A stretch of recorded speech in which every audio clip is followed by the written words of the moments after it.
날마다 쓰는 나의 신앙일기 TV 데일리 큐티 나무향기입니다. 오늘은 데살로니가 전서 5장 12절에서 15절을 묵상하겠습니다. 형제들아, 우리가 너희에게 구하노니 너희 가운데서 수고하고 주 안에서 너희를 다스리며 고난하는 자들을 너희가 알고 그들의 역사로 말미암아 사랑 안에서 가장 귀히 여기며 너희끼리 화목하라. 또 형제들아, 너희를 권면하노니 게으른 자들을 권계하며 마음이 약한 자들을 격려하고 힘이 없는 자들을 붙들어주며 모든 사람에게 오래 참으라. 삼가 누가 누구에게든지 악으로 악을 갚지 말게 하고 서로 대하든지 모든 사람을 대하든지 항상 선을 따르라. 오늘 본문은 바울이 데살로니가 성도들에게 보내는 첫 번째 편지를 마무리하기 위해 그들에게 당부하는 내용을 담고 있습니다. 첫째로 바울은 교회 안에서 우리 주님의 부르심을 받아 인도자로 세워진 사람들에 대해 어떻게 대해야 하는지 권면하고 있습니다. 교회 안에는 분명한 질서가 있습니다. 세워진 인도자들과 그들에게 순종해야 하는 사람들이 있어서 질서를 유지해야 합니다. 이분들에 대한 표현은 수고하고 다스리며 권하는 자들이라고 되어 있습니다.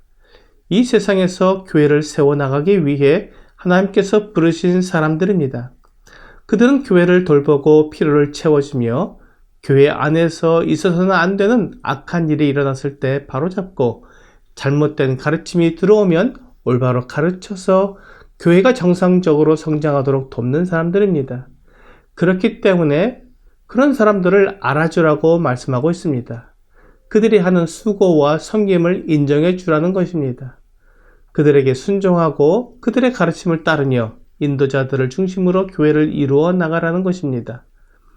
또한 그들을 사랑 안에서 가장 귀히 여기라고 말씀하고 있습니다. 만일 교회 안에 하나님께서 세우신 인도자들이 없다면 교회는 중심을 잃고 넘어지게 될 것입니다. 방향도 제대로 잡을 수 없고 무엇이 옳고 그른지 제대로 판단하기 어렵게 됩니다. 그래서 히브리서 13장 17절은 너희를 인도하는 자들에게 순종하고 복종하라. 그들은 너희 영혼을 위하여 경성하기를 자신들이 청산할 자인 것 같이 하느니라. 그들로 하여금 즐거움으로 이것을 하게 하고 근심으로 하게 하지 말라. 그렇지 않으면 너희에게 유익이 없느니라고 말씀하고 있습니다.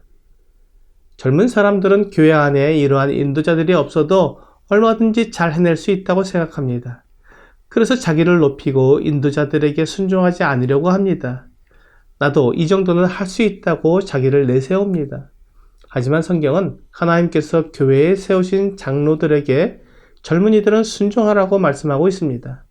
베드로전서 5장 5절과 6절은 젊은 자들아 이와 같이 장로들에게 순종하고 다 서로 겸손으로 허리를 동이라. 하나님은 교만한 자를 대적하시되 겸손한 자들에게는 은혜를 주시느니라. 그러므로 하나님의 능하신 손 아래에서 겸손하라. 때가 되면 너희를 높이시리라고 말씀하십니다. 젊은 사람들은 준비하고 훈련하는 시간이 필요합니다.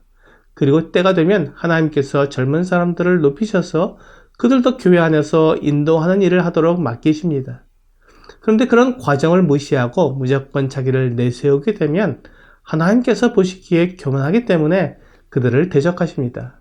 누가 하나님을 대적하는 자가 되기를 원하겠습니까? 하지만 하나님이 세우신 인도자들을 거역하고 불순종하는 자들은 하나님의 대적이 되는 것입니다. 다윗은 아무 잘못도 없는 자기를 괴롭히는 사울을 죽일 수 있는 절호의 기회가 왔지만 그렇게 하지 않았습니다. 사무엘상 24장 10절은 이렇게 말씀하고 있습니다. 오늘 여호와께서 굴에서 왕을 내 손에 넘기신 것을 왕이 아셨을 것이니이다. 어떤 사람이 나를 권하여 왕을 죽이라 하였으나 내가 왕을 아껴 말하기를 나는 내 손을 들어 내 주를 해하지 아니하리니 그는 여호와의 기름 부음을 받은 자이기 때문이라 하였나이다. 다윗이 사울을 죽이지 않은 것은 그가 하나님께 기름 부음을 받은 사람이었기 때문입니다. 그는 하나님께서 세우신 왕을 인정하지 않는 교만한 죄를 범할 수 없었습니다. 비록 그가 잘못하고 있어도 그는 여전히 하나님이 세우신 왕이었습니다. 사울을 패할 수 있는 권위는 오직 하나님께만 있습니다. 그러므로 그는 기다려야 했습니다. 그래서 사울을 죽일 수 있는 절호의 기회에 사울의 겉옷자락만 베었던 것입니다. 하나님이 세우신 인도자들은 내 마음에 맞든지 맞지 않든지 인정하고 존경해야 합니다. 히브리서 13장 7절은 하나님의 말씀을 너희에게 일러주고 너희를 인도하던 자들을 생각하며 그들의 행실의 결말을 주의하여 보고 그들의 믿음을 본받으라고 말씀하고 있습니다. 그 인도자들을 가장 귀히 여기라는 오늘 본문의 말씀과 일맥상통하는 것입니다. 인도자의 삶을 본받는 것은 그들을 가장 귀히 여기는 모습입니다. 그들의 행하는 것과 말하는 것을 잘 보고 들어서 그들의 삶을 본받아야 합니다. 본문의 말씀은 우리가 귀히 여기고 본받아야 할 인도자의 모습을 이렇게 표현하고 있습니다. 그들의 역사로 말미암아 사랑 안에서 가장 귀히 여기며 그들이 한 일을 보라는 것입니다.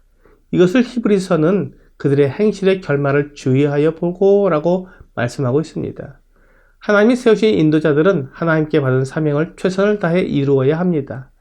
성도들을 돌아보고 악에 대해 맞서며 복음을 전하고 교회를 세워가는 것입니다. 이러한 일들을 사랑과 은혜로 행해야 합니다.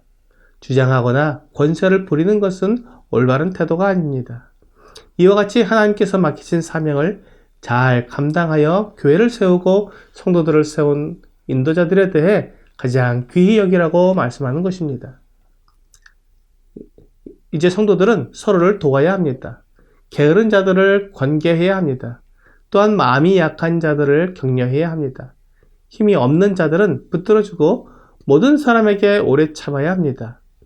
이 권면을 보면 각 사람에 맞는 방법으로 도와야 한다는 것을 알 수 있습니다. 게으른 자와 마음이 약한 자는 다른 방법으로 도와야 하는데 이것을 알지 못하고 같은 권면을 하게 된다면 올바르게 위로와 권면을 받을 수 없을 것입니다. 그리고 그리스도인의 가장 큰 덕목은 사랑입니다. 그러므로 누구에게든지 악으로 악을 갚지 말고 선으로 악을 이겨야 합니다. 우리는 누구에게나 선으로 대해야 합니다. 비록 그가 원수일지라도 선으로 대해야 합니다. 오늘의 적용 질문을 보겠습니다. 교회 안에서 수고하는 장로들의 섬김을 생각하며 그분들을 위하여 기도합니다. 하나님께서 세우신 인도자들은 성도들의 기도와 격려가 필요합니다. 그분들을 인정하며 위에서 기도하는 것은 인도자들이 하나님 앞에서 바르게 행할 수 있는 방법입니다. 오늘 내가 속한 교회의 인도자들에 대해 교만하거나 불순종하기보다는 그분들이 즐거움으로 일할 수 있도록 위하여 기도하고 순종하는 여러분과 제가 되기를 주 예수님의 이름으로 기도합니다.